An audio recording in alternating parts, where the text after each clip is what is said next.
Alright guys, so we are back with today's episode of Fix Your 90s Shitbox. Toyota Avalon. These things are sweet back in the 90s. Toyota Camry. Is that right? JZX. Yeah, that's the one. Yeah. ある朝のこと。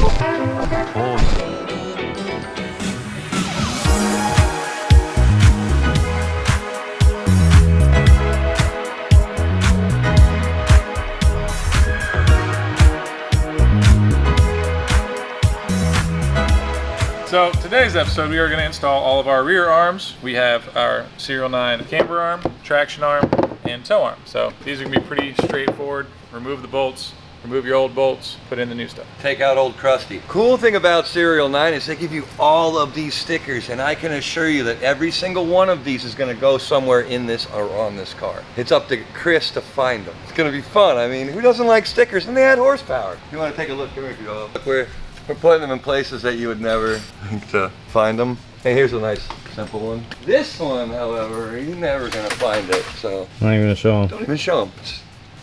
Step one, put your car in a lift. If you don't have one, use some jack stands. Don't leave it on a jack. Do yourself a favor. Use jack stands. Even if they're the sketchy ones from Harbor Freight, like we got. We accept no liability for people dying. 25-year-old bolts that have never been. I'm just going to start removing the hardware. I am just going to take all three control arms out, then set my lengths to what the OEM length is. Jesus. All right, we're going to need a little more torsion.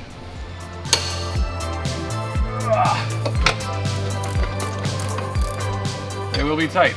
They will be rusty. But I assure you, they will come out.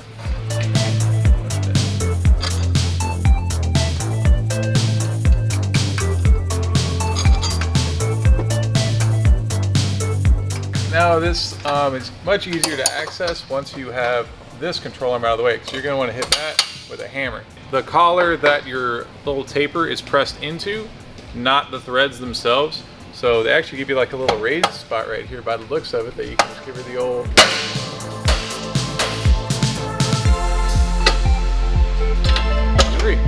So now we are just dangling by our factory upper control arm, which we are not replacing with anything aftermarket. I have a theory about adjustable rear control arms where like typically like 240 like S chassis stuff, you want to keep at least a stock lower control arm, because the stock lower control arm will help you have like one baser setting to keep your pitch right, because once you start adjusting a lower and an upper and everything like that, not only does everything get out of whack, but you're also going to change the length of your axle, which eventually will make something break.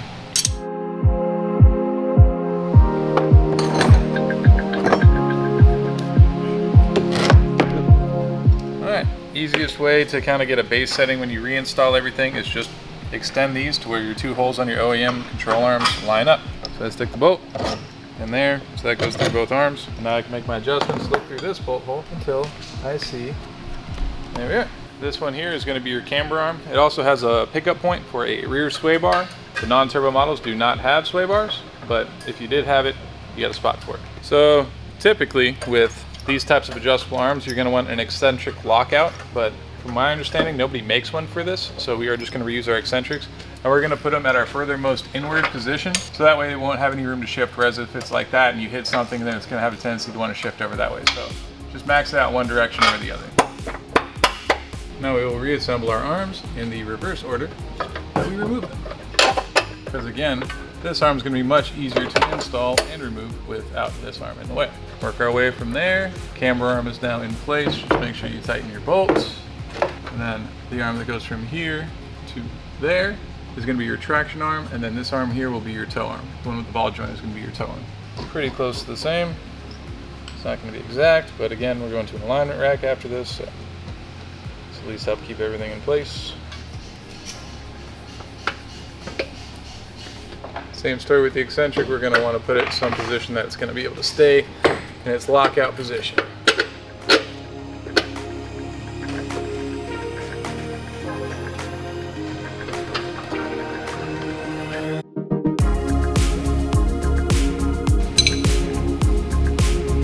This is my last arm to put in place. Little girl going to go right back in her home. Bolt.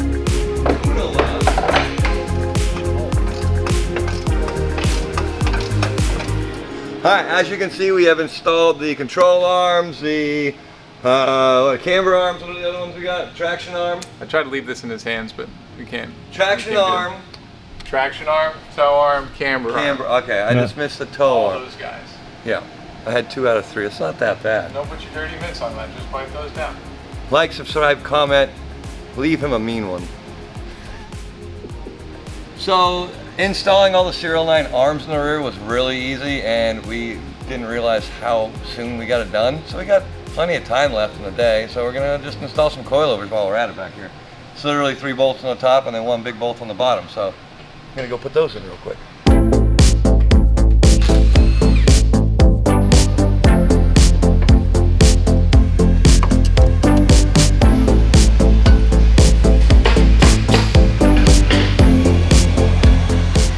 So we're gonna go with the BC Racing coilovers on this JZX, and we're gonna go with the DS series, which means digressive shocks.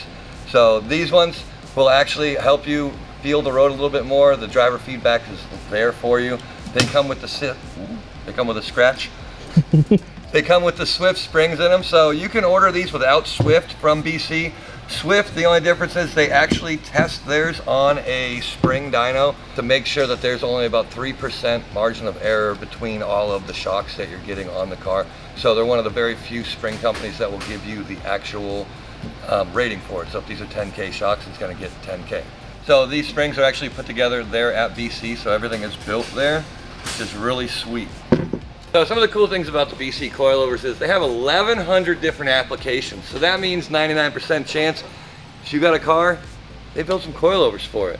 They also do everything custom for you in-house. So say for instance you want different spring rates, or you want lower, smaller cups, so you can go real hot boy, slam that thing so where it's pancaked on the ground, or say you're a professional drifter and you need a lot more spring travel or shock travel, they build longer cups for you. So they will custom make your coilovers how you like them, and they don't actually charge extra for that kind of stuff depending on like your spring rates and stuff.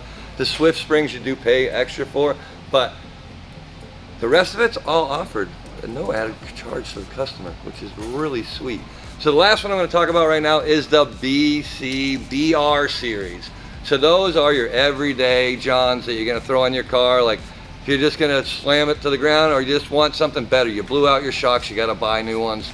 You know, you might as well just get some BCs. You're gonna pay the same as if you went to the dealership and bought new springs all around. Get yourself some good ones, and then you can slam that thing, and then eventually get some cool wheels. You know, we might talk about that in the next video, because we got some hot Johns going on this thing. That's it for the rear suspension, everything we're gonna be covering here. Next, we're gonna be moving to the front of the car. We got a bunch of random goodies, including some drift bits that we're gonna be adding to it.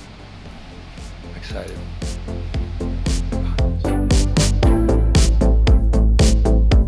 Everybody match pitch?